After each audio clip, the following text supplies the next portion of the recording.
दोस्तों मेरे पास में एक कमेंट आया हुआ था और वो बंदा ये क्वेश्चन कर रहा था कि अगर किसी भी इंसान के ऊपर कोई समन पास होता है या सेक्शन 25 का हुआ या आर्बिट्रेशन का हुआ और वो इंसान जो उसने पुराना एड्रेस जो दिया हुआ है बैंक में और वो अब वो एड्रेस चेंज कर चुका है, तो उस स्थिति में बैंक या कोर्ट क्या करती है उस समन का। तो आज मैं उसी के बारे में आपको जानकारी देना चाहूंगा दोस्तों, क्योंकि जो क्वेश्चन है बहुत सारे लोगों के मन में आता है और इसका सटीक जो आंसर है वो क्या है, क्या बैंक एक्शन लेता है, क्या उसके बाद में अगर आप नहीं मिले, अगर आपने एड्रेस चेंज कर दिया तो क्या आपको फिर पुलिस तुरंत गिरफ्तार कर सकती है। तो दोस्तों आज के वीडियो में मैं आपको ये सारी जानकारी दूंगा, आप वीडियो पूरा देखिएगा, क्योंकि दोस्तों ये जो क्वेश्चन है ना बहुत शानदार क्वेश्चन है और आपकी जो भ्रांति मन में फैली हुई है कि अगर हम वहां पर नहीं रहते हैं तो हमारे साथ में क्या क्या होगा और आपको क्या क्या करना चाहिए और क्या क्या आपको एक्शन लेना चाहिए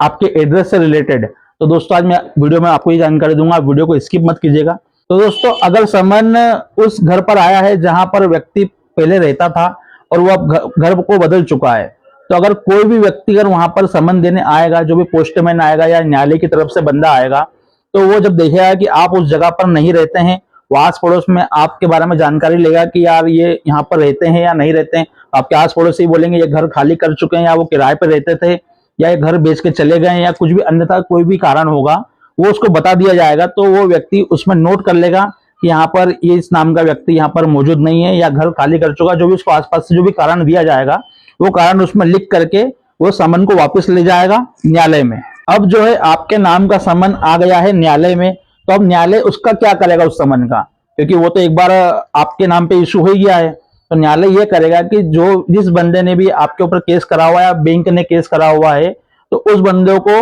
वो बताएंगे कि आपका जो भी ये जो समन है ये व्यक्तिगत इंसान को सर्व नहीं हुआ है, तो आप हमें नया एड्रेस भेजिए। तो फिर बैंक उस पर कार्य करेगा और नया एड्रेस खोजेगा। फिर जैसे ही बैंक नया एड्रेस खोजेगा, अपने रिकॉर्ड चेक करेगा, उसमें केवाईसी देखेगा कि आपने लोन लेते समय क्या क्या केवाईसी दी थी, आपका पुराना एड्रेस नया एड्रेस जो भी उसको मिलेगा, अगर कुछ भी एड्रेस मिलता है तो वो फिर कोर्ट को नया एड्रेस सेंड करेगा और फिर कोर्ट एड्रेस पर दोबारा समन पहुंचाएगा। दोस्तों अब इसमें एक बात और है कि एड्रेस मिल गया तो ठीक है, अगर एड्रेस मिलता ही नहीं तो उस केस में क्या होता है, तो उस केस में थोड़ी दिक्कत आ सकती है। इसमें जो कोर्ट है ना सब्स्टिट्यूट की सर्विस प्रोवाइड करवा सकता है, जैसे कि आपका जो नोटिस है उसे न्यूज़पेपर में पब्लिश करना। जी हाँ, अगर आपका एड्रेस नहीं मिलता है और अगर कोर्ट ने ऐसी कार्रवाई करी है तो कोर्ट आपको ये आदेश भी दे सकता है कि इनका जो भी नोटिस है इसको न्यूज़पेपर में आप पब्लिश कीजिए ताकि उनके तक ये पहुंच जाए। बैंक रिकवरी केस में अगर आप डिफॉल्टर हैं और कोर्ट ने आपके खिलाफ डिक्री पास कर दी, तो इसमें क्या होता है, आपकी जो भी प्रॉपर्टी है या आपकी सैलरी है अटैच कर दिया जाता है, पर इसके लिए आपको प्रॉपर लीगल तरीके से बुलाया जाता है। अब दोस्तों यहाँ तक तो हमको समझ में आ गया, बट अब इसमें एक चीज क्वेश्चन ये भी आता है, क्या इसमें हम सीधा अरेस्ट हो सकते हैं? तो दोस्तों सिविल केस में नहीं, सिर्फ पैसा ना चुकाने पर आपको अरेस्ट नहीं कर सकते हैं। अगर क्रिमिनल केस है, जैसे कि आपका चेक बाउंस का केस है 138 का, तो इस केस में क्या होता है, सबसे पहले समन आता है, फिर वारंट आता है, बिना कोर्ट के ऑर्डर के आपको कोई डायरेक्ट अरेस्ट नहीं कर सकता है। तो दोस्तों ये सब सारी चीजें इस केस में होती है। अब जाकर के मैं आपको बताता हूं कि अब आपको इस केस में क्या करना चाहिए। अगर आप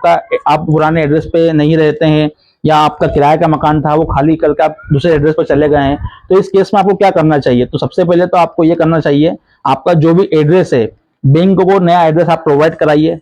और दूसरी बात यह है कि अगर आपके एड्रेस पर अगर समन आता है तो आपके आस पड़ोसियों को बोलिए जो पुराने एड्रेस पर रहते हैं कि अगर आप कोई भी मेरे खिलाफ नोटिस आता है तो आप मुझे इंटीमेट कर दीजिए। तो दोस्तों ये सब सारी चीजों से क्या होता है कि आपके खिलाफ जो सारी चीजें होती है जो गलत तरीके से होगी, इससे आप बच जाएंगे। दोस्तों ये सब जानकारी रहती है, आपको थोड़ा इसमें ध्यान रखना चाहिए। पुराने एड्रेस पर भी आपकी जानकारी होना चाहिए, मेरे खिलाफ वहां पर क्या क्या आ रहा है या क्या क्या नोटिस आ रहे हैं, उसकी जानकारी दोस्तों आपको रखना चाहिए। तो दोस्तों वीडियो कैसा लगा, वीडियो पसंद है अपने चैनल को लाइक कमेंट जरूर कीजिए। मेरे द्वारा दी गई जानकारी पसंद है प्लीज चैनल को सब्सक्राइब कर लीजिए। पैसा दो प्लेन का प्रसाद दे दो, जो स्वस्थ रहो मस्त रहो, रिकवरी वालों के लिए सख्त रहो। जय हिंद जय भारत।